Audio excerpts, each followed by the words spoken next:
알아도 쓸데없고 몰라도 상관없는 일상의 소소한 지식을 이야기합니다.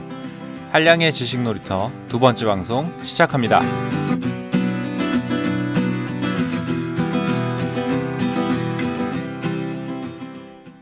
안녕하세요. 반갑습니다. 한량의 지식놀이터 뚜벅이 진행자 한량입니다. 오늘은 건강에 관련된 이야기 나누어 보겠습니다. 오늘의 주제. 내가 매일 걸을 수밖에 없는 이유. 오늘 이야기 나누어 볼 주제는 내가 매일 걸을 수밖에 없는 이유입니다. 저는 사실 건강에 굉장히 관심이 많습니다. 평생 허약 체질의 비실이로 살아왔는데요.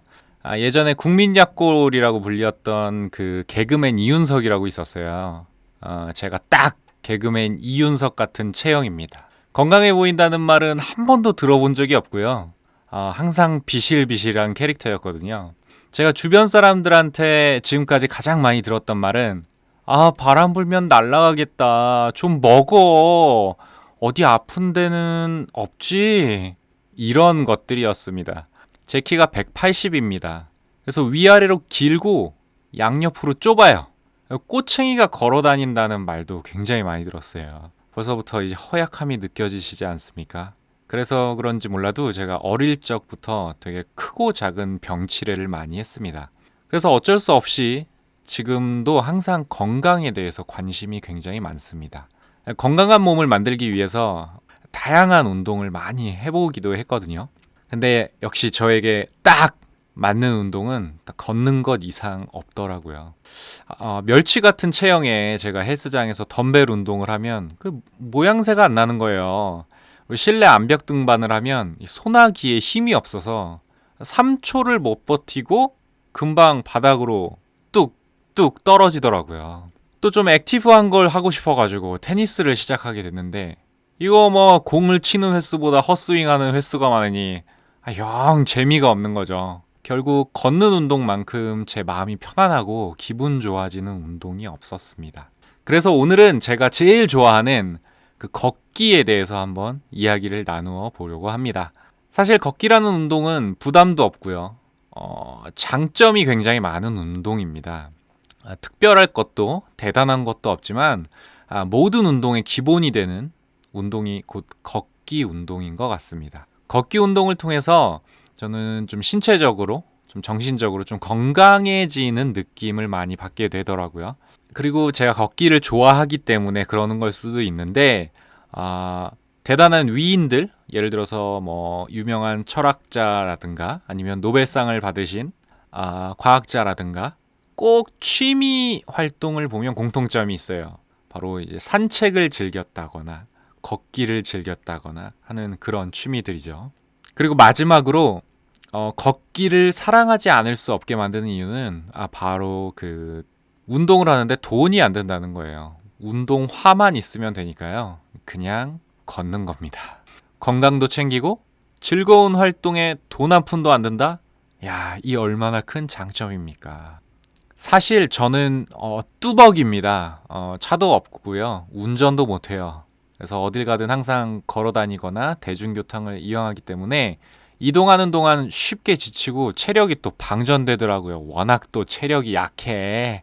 그래서 얼마 전에 아침 운동을 좀 시작했어요. 동네에 있는 산책로에 따라서 한 90분 정도 되는 거리를 걷는 운동인데요. 처음에 한 발짝 떼기도 굉장히 힘들더라고요. 이게 뭐 진짜 체력이 없어서 힘이 든 게 아니고 아침에 일어나서 산책을 하려니까 좀 귀찮고 또 게으름이 제 온몸에 붙어 있어서 감기는 눈꺼풀의 무게도 정말 무겁더라고요. 처음 시작할 때는 아침에 걷는 게 그렇게 익숙해지지 않았습니다. 하지만 언제부턴가 매일 산책로를 따라 걷다 보면 갑자기 눈이 번쩍 뜨이고 세상이 맑아지고 기분이 좋아지고 머릿속의 모든 생각들이 정리되는 그럼 머리가 깨끗해지는 느낌이 들 때가 있더라고요. 걷기 운동을 시작하고 한 일주일 정도 지났을 때인가 제가 걷기의 매력에 푹 빠져 있다는 것을 느끼게 되었습니다. 신체적 효과. 걷는 게 우리 몸에 도움이 되나? 제가 생각했을 때 걷기라는 운동은 우리 몸에 획기적으로 변화를 주는 운동은 아닙니다. 하지만 건강을 유지하기 위한 가장 기본적인 운동인 것은 맞습니다. 우선 제가 생각하는 건강은 무엇인가 이거 말씀드리고 다음으로 넘어가야 될 것 같은데요. 제가 생각하는 신체적인 건강은 신체의 모든 기관들이 유기적으로 여유 있게 제 역할을 잘 해내는 것입니다. 그리고 무슨 활동을 하던 신경 쓰이지 않는 상태, 그런 상태가 저는 건강한 상태라고 생각을 합니다. 역설적으로 건강하면 건강에 신경을 쓰지 않게 되죠. 뭔가 문제가 생기면 건강에 신경을 쓰게 됩니다. 우리의 뇌는 정말 효율적으로 설계가 되어 있어서 문제가 있을 때만 문제를 신경 쓰게 만들어져 있는 것 같아요. 저 같은 경우에는 평생 허약 체질로 살아왔습니다. 저는 무엇을 하든 걱정이 많았어요. 갑자기 내린 소나기를 맞았어요. 그럼 하루 종일 다음날 감기 걸리는 건 아닌지 걱정을 합니다. 출장을 갔다 온 후에 몸살로 고생하지 않을까 또 걱정을 해요. 심지어 헬스장에서 덤벨을 들고 있으면서도 멋진 몸매보다는 관절에 무리가 가는 것은 아닌가 또 걱정을 합니다. 걱정. 이렇게 매번 걱정을 하다 보니까 좀 편하게 할 수 있는 운동이 뭐가 없을까 고민이 됐죠. 그래서 찾은 게 걷기 운동이었습니다. 걷기만큼 편하고 즐겁게 시작할 수 있는 운동이 없더라고요. 인터넷에서 걷기와 관련된 많은 기사들을 찾아보면 걷기의 효과에 대해서 자세하게 많이 나와 있는데요. 대부분은 뭐뭐 하는 것을 예방한다는 말이 좀 많더라고요. 예방한다는 것은 또 생각해보면 무엇인가 오는 것을 막는다, 무엇인가를 막는다 또는 방지한다라는 의미일 텐데요. 그 뜻을 조금 비약해보면 결국엔 현재 상태를 유지한다는 의미로 받아들일 수 있지 않을까요? 그래서 저는 걷기 운동의 효과는 건강을 유지하는 것이다 라고 좀 생각을 했습니다. 걷기의 효과를 좀 간단히 살펴보면 첫 번째는 다양한 만성질환을 예방하는 효과가 있다고 해요. 질병이나 심장질환 또는 천식, 당뇨, 그리고 일부 암에 대해서 예방 효과를 가지고 있다고 합니다. 두 번째는 건강 유지입니다. 장기적으로 우리 몸에 알맞은 체형과 몸무게를 유지시켜주는 역할을 하고요. 각 기관이나 근육들을 자극해서 제 역할을 제대로 해낼 수 있도록 활성화시키는 효과도 있다고 합니다. 마지막으로 걷기는 심폐지구력과 근력 향상에 도움을 줘서 삶에 활력을 주고 위기 상황에 대처하는 능력도 향상시켜 준다고 합니다. 걷기 전문가 성기용 박사님은요, 이렇게 말씀하셨는데, 걷기는 산소 공급이 많이 필요한 유산소 운동으로 심폐 기능을 강화하고 탄수화물과 지방을 에너지원으로 쓰기 때문에 고지혈증, 비만 등 대사증후군을 예방할 수 있다라고 하셨더라고요. 대한비만학회지에 발표된 연구에 따르면 하루 30분 이상 걷는 사람이 그렇지 않은 사람에 비해서 대사증후군 발생 위험 확률이 7.88배 낮다고 합니다. 건강을 획기적으로 변화시키는 일은 어려운 일입니다. 하지만 건강한 상태를 유지하는 일은 걷기 운동 하나로 충분하다는 생각이 듭니다. 정신적 효과. 내 유리 멘탈을 날려줘. 제가 걷기 운동의 매력을 느끼는 이유는 걷기가 신체적 건강에 미치는 영향보다는 정신적 건강에 미치는 영향이 훨씬 더 크기 때문입니다. 걷기 운동을 시작하면서 제일 큰 변화는 정신적인 안정감이었습니다. 전문가들에 따르면 걷기 운동을 하면 우리 몸에 엔돌핀이라는 호르몬이 분비되고요. 이 엔돌핀이라는 호르몬이 행복감을 향상시키고 기분을 좋게 만들고 우울감을 좀 떨어뜨리는 역할을 한다고 합니다. 저도 매일 아침 걷기를 시작할 때 첫걸음을 떼기가 왜 그렇게 힘든지 한 걸음 한 걸음이 천근만근 무거운데요. 한 90분 정도 산책로 코스를 한 바퀴 돌다 보면 어느새 상쾌한 기분으로 걷기 운동을 마무리하는 제 자신을 발견합니다. 신기하게도 아침 일찍 집에서 나오는 순간은 귀찮은 기분에 세상이 다 어둡게 보이고 짜증 레벨이 최고예요. 그런데 걷기 운동의 막바지에 비로소 아침이 상쾌하게 느껴지더라고요. 특히 제가 걷기 운동을 꼭 추천해드리는 분들이 있습니다. 바로 평소에 생각이 많아서 좋은 말로는 신중한, 나쁜 말로는 소심한 분들인데요. 달리 말하면 저와 비슷한 사람들이에요. 제가 느낀 걷기 운동의 가장 큰 장점은 걸으면 걸을수록 불필요한 생각들이 사라진다는 겁니다. 저는 평소에 생각이 참 많은 사람이에요. 제가 해결해야 할 문제들, 제가 하는 일과 관련된 계획들, 주변 사람들에 대한 생각들, 또 예상치 못한 주변 상황에 대한 대처 방법 같은 것들. 따지고 보면 수도 없이 많은 생각 속에 파묻혀 살고 있습니다. 그 많은 생각할 거리들 중에 어떤 것에 집중해야 하는지조차 모를 정도로 혼란스러울 때도 굉장히 많습니다. 그런데 그런 상황에서 걷기 운동은 저에게 일정 부분 답을 찾아주는 역할을 하더라고요. 저는 생각이 많은 날은 이어폰을 끼지 않고 그냥 걷습니다. 그렇게 한두 시간 걷다 보면 머릿속에 생각들이 한없이 펼쳐지다가 작은 문제들은 스스로 정리가 되고 결국에 중요한 문제들만 머릿속에 남게 되더라고요. 지금 머릿속에 여러 가지 생각들 때문에 전쟁을 치르고 계시는 분들이 있다면 운동화 신고 이어폰과 휴대폰은 잠시 내려놓고 가벼운 마음으로 걸어보시면 좋겠습니다. 효과적인 걷기 운동. 얼마나 걸어야 하나? 걷기 운동을 처음 시작할 때 당연히 드는 생각은 얼마나 걸어야 되지? 일 겁니다. 저도 처음 걷기를 시작할 때 어디서는 30분 이상 걸어라, 또 다른 곳에서는 2시간 걸어라 같은 이야기들이 참 많았어요. 하지만 저는 항상 궁금했죠. 얼마나 걷는 게 나한테 가장 효과적일까? 저는 한 90분 정도 걷는 게 가장 적당하더라고요. 자신에게 맞는 걷는 거리와 시간을 스스로 찾아내시는 게 좀 좋을 것 같아요. 아직 자신이 얼마나 걸어야 하는지 모르시는 분들이 있다면 그분들을 위해서 약간의 힌트를 드리도록 하겠습니다. 우리는 만보계라는 기계를 다들 들어봤어요. 그 만보계라는 기계의 영향인지는 모르겠는데요. 많은 사람들이 하루에 10,000보 이상은 걸어야 된다라고 많이 생각하시는 것 같아요. 하지만 만보라는 개념은 만보계 제품을 내놓은 회사에서 마케팅 전략의 일환으로 사용한 개념이기 때문에 마케팅의 관점에서는 성공했다고 볼 수 있죠. 모든 사람들이 다 알고 그 기계를 우리는 항상 만보기라고 부르니까요. 근데 실제 걷기의 효과를 보여준다고는 할 수 없을 겁니다. 한 연구에서는 하루 10분씩 3번 힘찬 걸음으로 걷는 것이 가장 효과적이라고 하더라고요.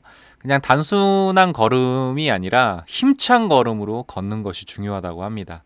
계산해보면 총 3,000보 정도 되는데요.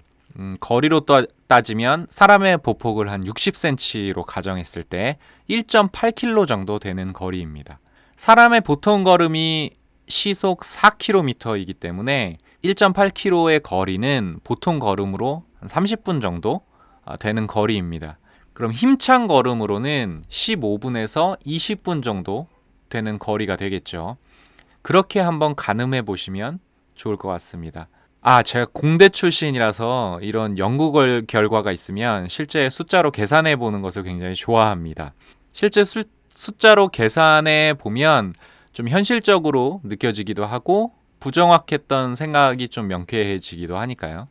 걷기를 처음 시작하시는 분들이라면 하루 30분, 2km 내외의 거리를 목표로 힘찬 걷기, 중요한 건 힘찬 걷기입니다. 힘찬 걷기 운동을 좀 시작해 보시면 좋겠습니다. 더불어서 그 브리티시 저널 오브 스포츠 메디슨에서 나온 연구에서는 일주일에 10분에서 50분 정도 걷기 운동을 하는 40대에서 85세까지의 사람들을 조사해 봤더니 그 사람들의 조기 사망률이 그렇지 않은, 그러니까 걷기 운동을 일주일 동안 10분 이상도 하지 않는 사람들에 비해서 18% 조기 사망률이 낮게 나왔다는 결과를 발표하기도 했다고 합니다. 효과적인 걷기 운동의 속도는 얼마일까?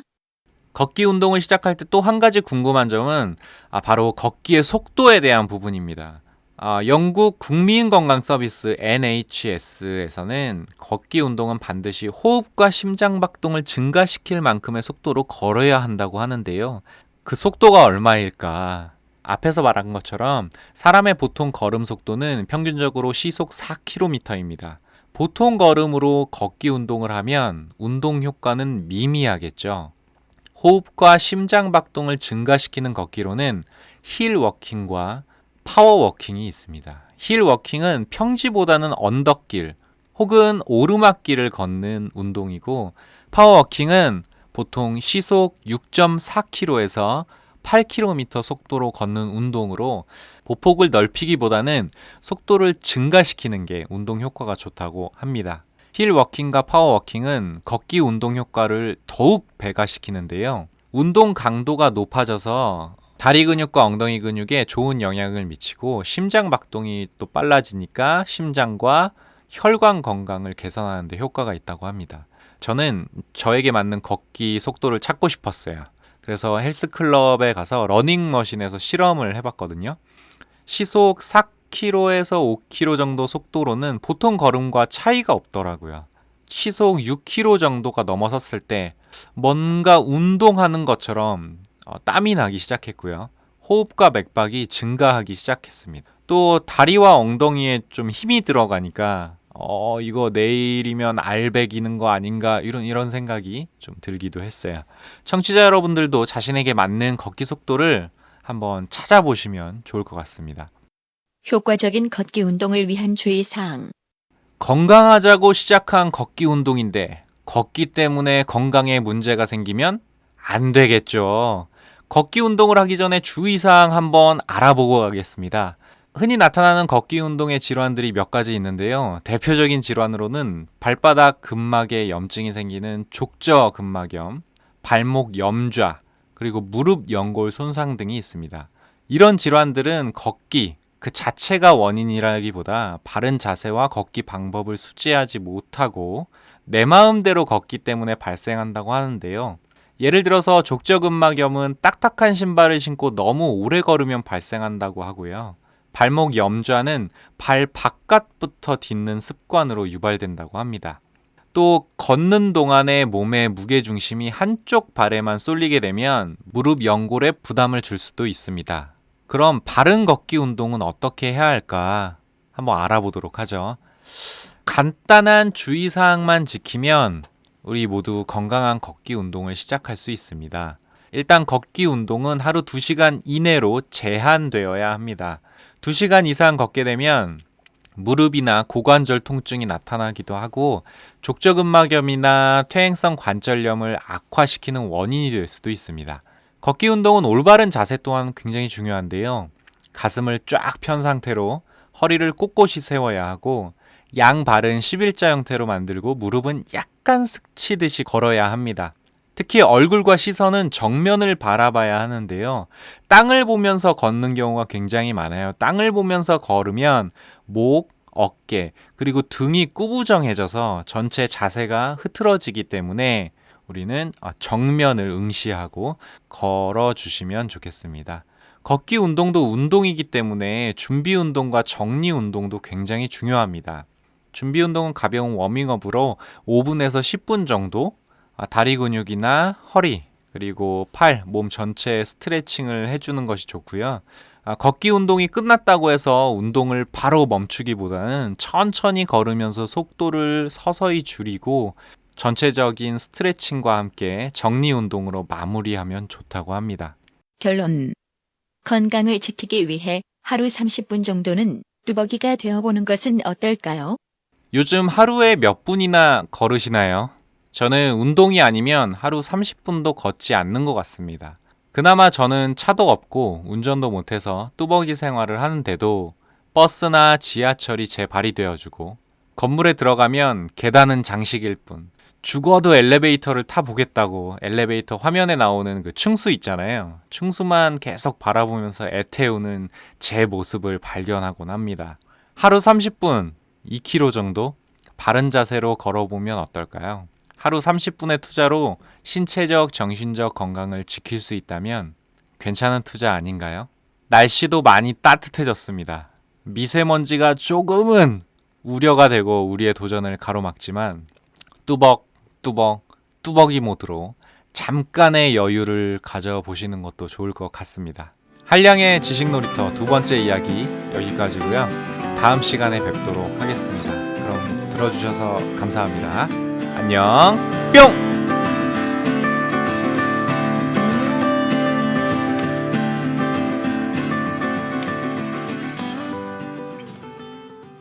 들어주셔서 감사합니다.